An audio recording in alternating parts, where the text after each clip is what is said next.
A Corporación de Boiro debate esta noite a Conta Xeral do 2017, unhas contas que, segundo explicou o alcalde Juan José Dieste, ademais de obter bons resultados, cumplen coa regla de gasto e estabilidade orzamentaria.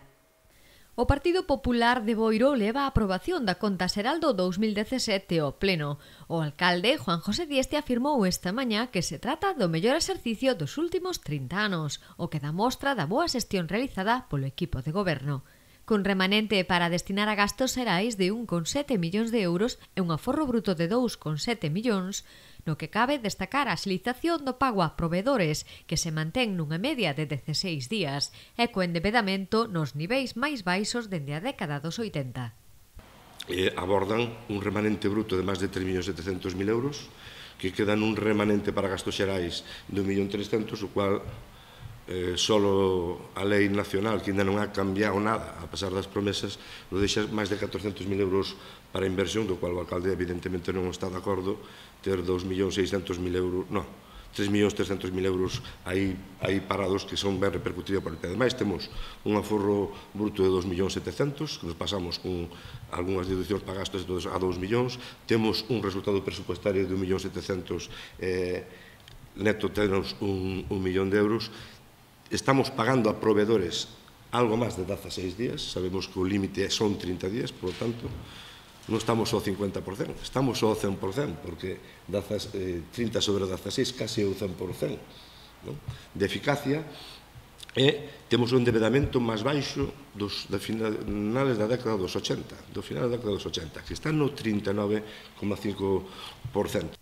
O rexedor boirense explicou que lograr estes resultados foi posible sen subir impostos nen tasas e cumprindo a regla de gasto e estabilidade. Facemos máis, fomos capaz de pagar unha débeda de 22 millóns de euros, non recurrir a ningún préstamo para pagar deuda, digo exactamente, non hemos subido impostos no que require o Concello en 8 anos, nin tasas, e, polo tanto, os resultados están aí. Todos os anos houve remanente positivo, todos os anos houve forrento positivo, cumplimos a regla do gasto e de estabilidade, non como din outros, unha vez máis, o sea que cumplimos e facemos unha boa xestión, incluído cos límites inxustos que a Administración Central nos somete aos concellos, porque a Administración Central non son capaces de facer a verdadeira descentralización que interesa aos veciños, que é a descentralización local, e explico isto porque, vamos, que é outra noticia, sobre todo para vos, porque en relación a isto. O alcalde de Boiro amosou o seu orgullo de que con estas cifras puidesen realizar máis actividades financiadas con fondos públicos. Isto ven a relación que, o sabe todo o mundo, hai máis actividade na calle en Boiro, hai máis actividade en número, en cantidade, e nós, en isto, por exemplo, axudamos a financiar o apoio de protección civil nesta carreira, de protección de policía local, a ambulancia medicalizada a conta do Concello, a habilitación de duchas, o tema do sonido, palco e queixón, todo tipo de materiales, cintas, sprays, vallas, a cartelería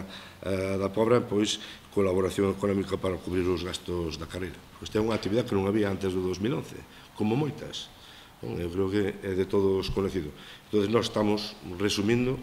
moi orgullosos, moi encantados de que haxa actividade, de financiala con fondos públicos de todos os veciños. Estas contas están a ser debatidas esta noite no Pleno.